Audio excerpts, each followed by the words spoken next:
There is no, in reality, see, here's the deal in terms of what's possible to wake up to and realize. In reality, right, when I say in reality, I don't mean in what you think. That's just what you think. I mean in reality, the way it actually is, right, is in reality, there is no such thing as should. There is no should world. There is no such thing as should. Should is something that we put on reality. It should be this way, right? And if it should be this way and it's not that way, you suffer. It's that simple. It's a judgment. Well, not only is it a judgment, but this is the other thing that's very important for you to understand. And this is something that is one of those things that if you really put it if you really put it into practice and really pay attention and notice this, it can open up a whole new reality for you. And what it is that you have nothing to say about the feelings that occur. You have nothing to say about the emotions that arise in your awareness. You have nothing to say about it. You have no control over how you feel. None. And you have nothing to say about the thoughts that arise in your mind. You have no control over the thoughts that arise in your mind. You have no control over the feelings that arise in your awareness. So, now what, right? You see, the thing is this. If you discover the truth of yourself as awareness itself, you don't need to have control over anything. If you discover that your awareness itself, you don't need to have, that's a different game. The only need there is to have control over anything is the idea you have of yourself, that who I consider myself to be needs to control some things, right? So they can be a certain way, because if they're not that way, then I'm uncomfortable. If they're not that way, then I don't like it. If they're not that way, then things aren't going my way. But, you know, one of the things that's important if you're going to mature as a human being, right, if you're going to mature as a human being and stop being childish, right, is that life isn't about your way. Life isn't going to go your way. It's going to go the way it goes. And if you discover who you really are as awareness itself, that's not a problem anymore. It's only a problem if you have it that things should be a certain way, and then you're always looking to compare that to the way it is, and if it's not a match, there's a problem. We do this with each other. We do this with the weather. We do this with time. We do this with money. We do this with our bodies, don't we? And it's a constant automatic thing. You don't even notice it's happening. You don't even notice it's happening. You don't even notice it's happening because you actually consider that when that's happening, that's the way it is. You actually consider that when these judgments are occurring in your mind, and when you're rejecting the way it is, and when you're resisting the way it is, and when you're fighting the way it is, and when you're arguing with the way it is, you actually experience that. Most people actually experience that to be that's just the way it is. That's part of the way it is. The way it is the way I think about it, the way you think about it, and of course I'm right. But you see, if you discover the truth, and this is really the purpose of practicing meditation, that's why I wanted to take the opportunity today to allow you to simply pay attention to being aware. And if you're paying attention to being aware, and you're noticing the nature of awareness, what there is to notice about awareness is first of all, it doesn't change, and secondly, it has no preferences. It has no way that it has to be. It's simply being aware. It's just being aware. That's all that's happening. It's just being aware. You know, I often compare it to the space in to space. And I say, like, the space in this room. Is the space in this room judging whether or not what's in the room should be here? In fact, what is the space in this room doing?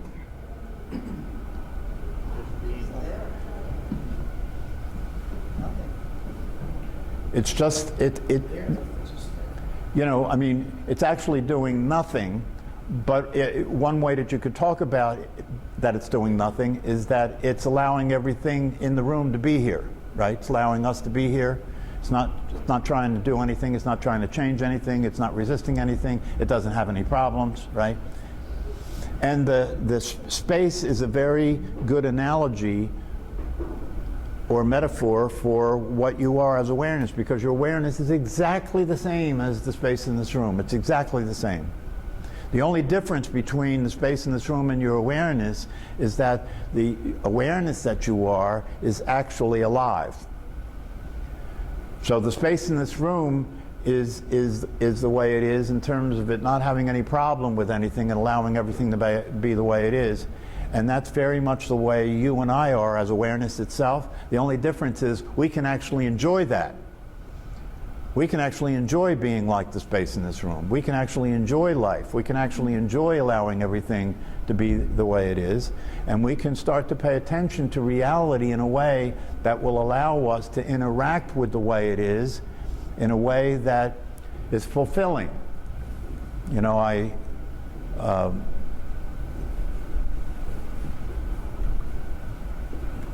the book that I have recommended in this class, The Presence Process, right? I was just finishing the 10th lesson in that book. There's 10 lessons that you do. And it was very interesting. In the 10th lesson, one of the things the author talks about is what would it be like, just like an experiment, what would it be like for you to be what you actually are going through your life on any given day? What would that be like? To be the awareness that you actually are, which doesn't judge anything, right? Which sees everything as it is, walking through your life on any given day. What would that be like? One of the things he said is that one of the ways it would be like is you'd pay more attention, right, to the conscious awareness that was in your world than you would the inanimate objects that you come across. You pay more attention to the conscious awareness. In other words, if you were in the supermarket and you were getting checked out, right? If you were experiencing the self that you really are, you would be a lot more interested in the person that was checking you out than what was happening while you were checking out. Because you would recognize that to be yourself. You would be, see, and this is one of the things that's interesting to look at.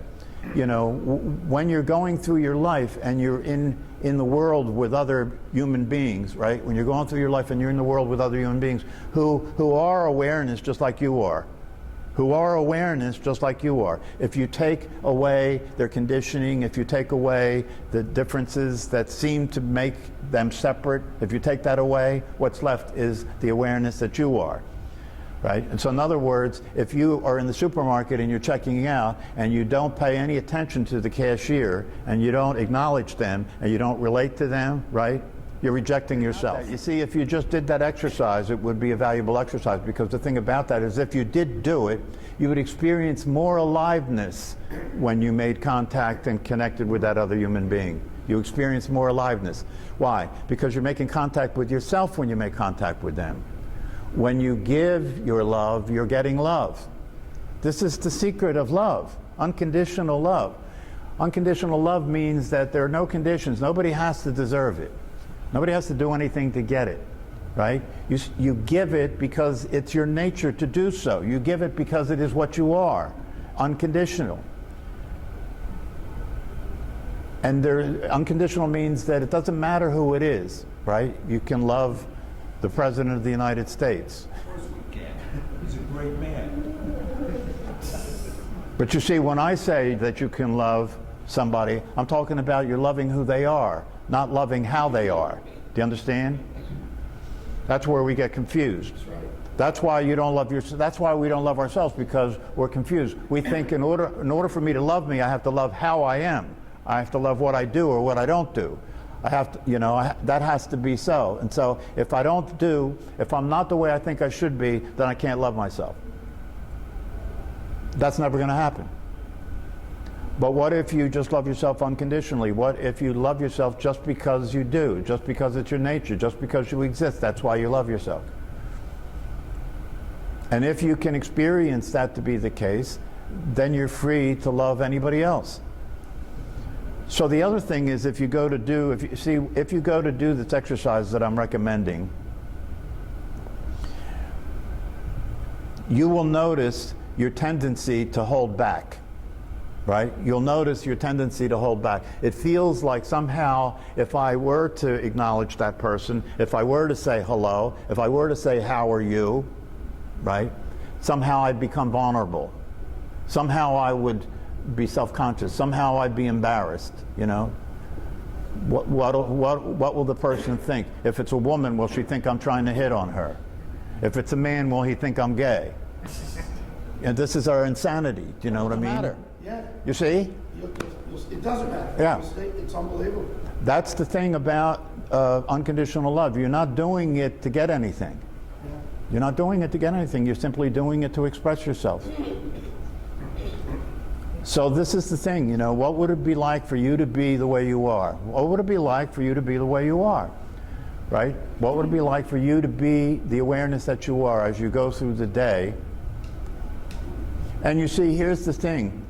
This is the tricky part about this, is that when I say what would it be like to be the way you are, to be the awareness that you are, to be unconditionally related to everything, right? That's unconditional love. To be unconditionally related to everything, right? Would not involve that you would have to change.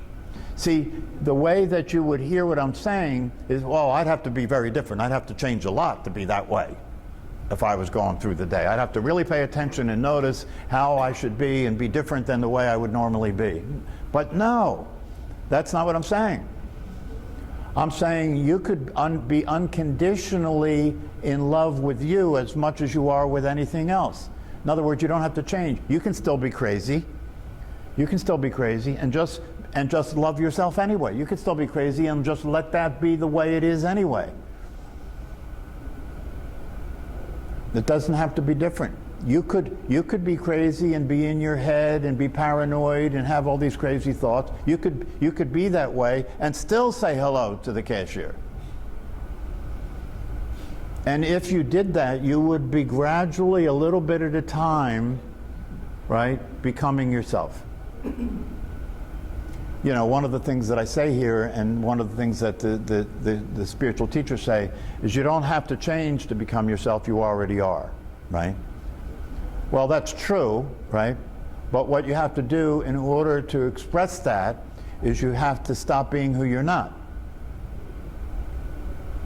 So it's kind of interesting because that's not really changing, because you already are the awareness that you are, so you're not changing yourself. You're just not being what you're not. You're no longer expressing what's not true. You're expressing what is true. Now, if you really entertain what I'm suggesting here, one of the things you'll notice is that may feel threatening. That may feel uncomfortable. Somehow that would expose you, you know. Somehow that wouldn't feel right. And that's because we ordinarily identify ourselves as someone who is vulnerable, that can be threatened, that can be hurt, right? That can be rejected, that can be ignored. I mean, so one of the reasons that we don't take the chance to love each other, one of the reasons we don't take the chance to be unconditional loving with one another is that we're concerned about how that will be received, or whether that will be received. We're concerned about that. And isn't that programming? Of course it's programming. But it's not programming for somebody who's identified themselves as the program, right? The programming that is running your life is not programming for most people, right? It's the way they are. They're identifying with the program. I am the thinker of my thoughts. I am the feeler of my feelings. This is surely going to create a hell for you to live in, right?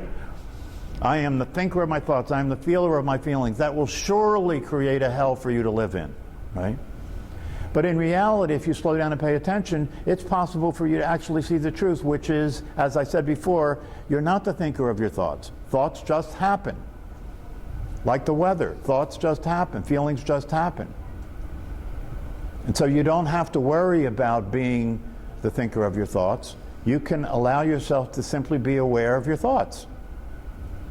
Simply be aware of thoughts. They're not even your thoughts. Just be aware of thoughts. Be aware of feelings. Let them happen. Let them be. It's not going to hurt. It's not going to kill you. It's not. And if you let them happen and let them be, if you let the thoughts happen and let the feelings be, and you're aware of them as the truth of yourself, you're aware of them as who you really are. Now watch, if you let the thoughts and feelings be as they are, and you're aware of them as who you really are, and who you really are is unconditional love, right? Will there be any resistance to the thoughts and feelings? Will there be any judgment about the thoughts and feelings? And if you stop resisting, and if you stop judging the thoughts and feelings, and if you're aware of the thoughts and feelings as the truth of yourself, as the awareness that you actually are, the thoughts and the feelings begin to reorganize in relationship to you. They begin to align themselves consistent with the way you are. That's the magic of awareness. You don't have to change it, you don't have to struggle with it, you don't have to cope with it, you don't have to do anything with it except be aware. Be aware of the truth, right? What's that saying? You know, be aware of the truth, and the truth shall set you free. The truth shall set you. See, but the thing about it is that in order for the truth to set you free, you do have to be aware of the truth. You have to know what the truth is in order for the truth to set you free. And that's a challenge, right? Because what most people consider to be the truth, what most people consider to be reality, is what they think, or how they feel, or what they believe, right? And that's not the truth. That's not the truth. The truth is the way it is, the way it actually is.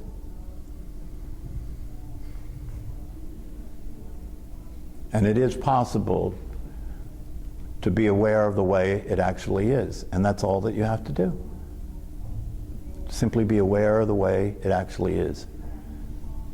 And when you're aware of the way it actually is, the way it actually is reorganizes itself to be consistent with the awareness that you are. Life becomes easier because you are existing in a realistic way. You're being authentic, you're being real, you're being the truth of yourself.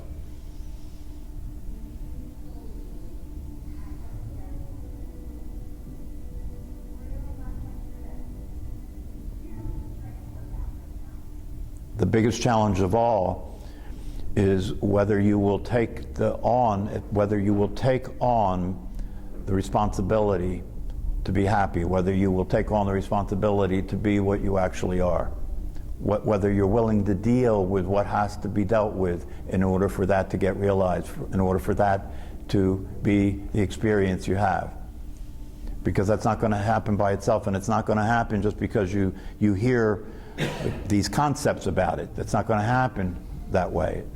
It's only going to happen if you're willing to understand what's at stake.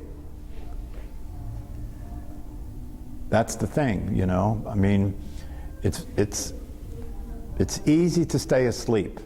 It's easy to stay asleep. It's easy to keep sleepwalking. It's easy to keep flying with the herd, isn't it? It's easy. You don't have to do anything. Just keep being the way you've been being. Keep being the way people are, right? Keep taking medication. Keep drinking alcohol. You know, keep distracting yourself. Keep hoping that things will change, right? Keep trying. Keep coping. Maybe someday it'll get better. You know, maybe someday it'll get better. Keep being in control. You know.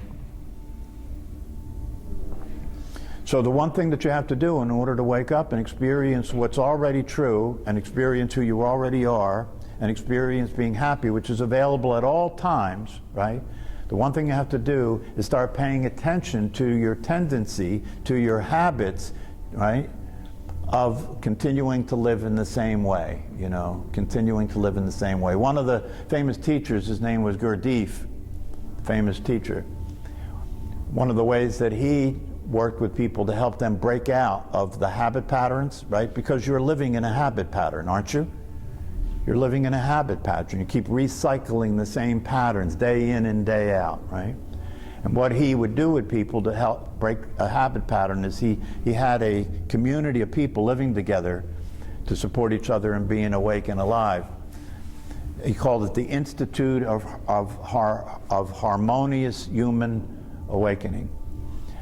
And what they would do in this community was during the day they would ring a bell. They've done this, they do this in monasteries too. During the day they would ring a bell. And whenever they rang the bell, and they would ring it at different times, you would stop, whatever you're doing, you would stop where you are and pay attention to what you were feeling and what you were thinking. And he would teach people to break out of their habits. You know, if you brush your teeth with the right hand, consciously brush it with the left hand. You know, start paying attention to what you do and intentionally do it differently. Intentionally do it differently. That's the whole thing about if you're in a supermarket, you say hello to the cashier. That's intentionally doing it differently. Breaking out of the state of mind that you are normally in which you're paranoid, in which you don't express yourself, in which you don't talk to other people, in which you don't recognize other people.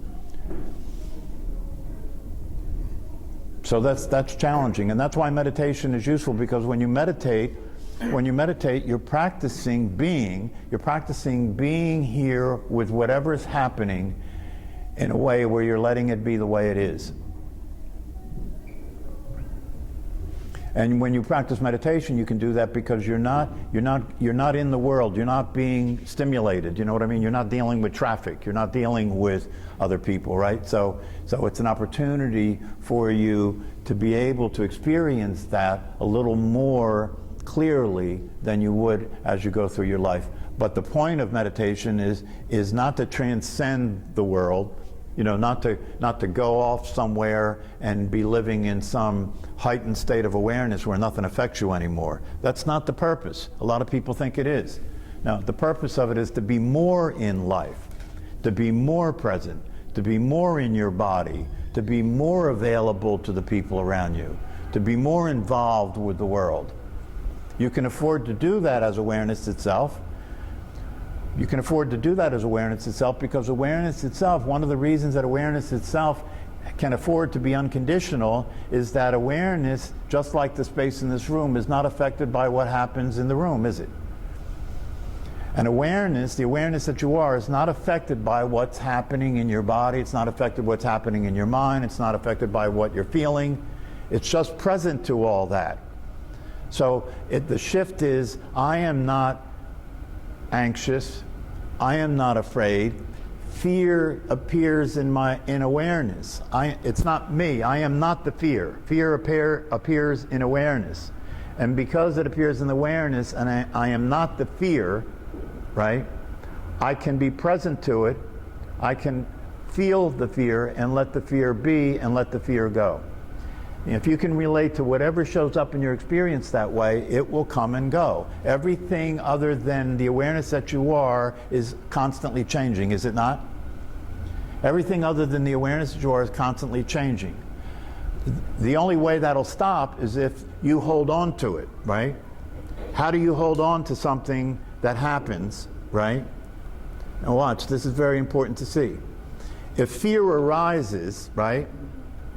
If fear arises and you don't want it, you don't like it, right? What do? Fight or flight. You resist it, right? You try and figure it out. You try and control it, right? You try and avoid it, right? But deny it, right? In order for you to do, now watch, this is very important to see. In order to do any of those things with fear, right, what has to be true?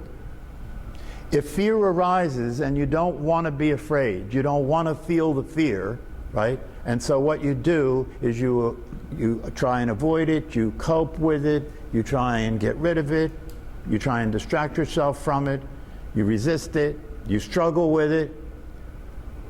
You do all those things with it, right? But what has to be true for you to do all those things? You keep thinking about it. You won't let it go. Yeah, you relate to it, right? In order for you to do whatever you do with something you don't want to exist, right?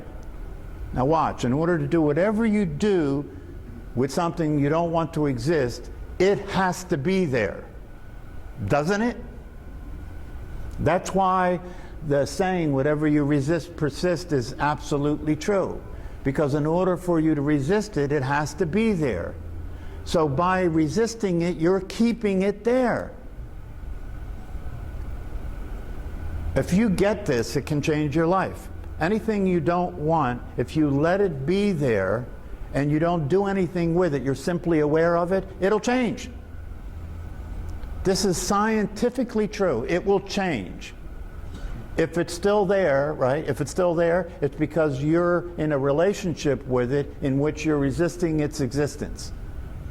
That's why it's still there, because you're keeping it there, because you continue to pay attention to it, right? You continue to pay attention to it. You continue to be related to it in a way in which you're trying to get it to stop being there. But all you have to do to have it not be there, right, is let it be there and stop doing anything, and it'll change. So you consciously allow it to be there. Yeah. Yeah, you just let it be there. You don't do anything. Don't do anything. You know, there's a method that I've been studying recently. It's another method to deal with emotions, right? So some of you may be interested in checking this method out, right? It's called the Sedona method. It's an interesting method. And one of the things the teacher of this method said was that if you relate to an emotion in a realistic way, meaning that you're not the emotion, right? The emotion occurs, but you're not the emotion. If you relate to an emotion in a realistic way, right? And because you're not the emotion, and because you understand how things work, right? Instead of rejecting it, instead of doing anything to try and resist it or control it or change it, you actually welcome it. You actually welcome it. You actually welcome the way things are rather than resist the way things are. So you're not just allowing it, you're welcoming it. Please, please be here, right? And the emotion will, he calls this method a release method. And he says any emotion that arises, if you look at the emotion, right, if you look at the emotion, right, and you become aware of the emotion, and then you ask yourself, right, can I welcome this emotion? If I can welcome this emotion, right, then the next question is, would I be willing to let it go? And then the next question is, when will I be willing to let it go? And if you go through that process in relationship to an emotion, you'll notice at the end of the third question, the emotion's gone. Anything that you let be will disappear. Anything that you experience the way it is will disappear. So see if you can put some of this into practice as you're going through your life, and see if you can, when you practice meditation, see if you can simply be aware of what's going on and do nothing with it. Just allow it to be that way. And see what happens. Okay, see you next time.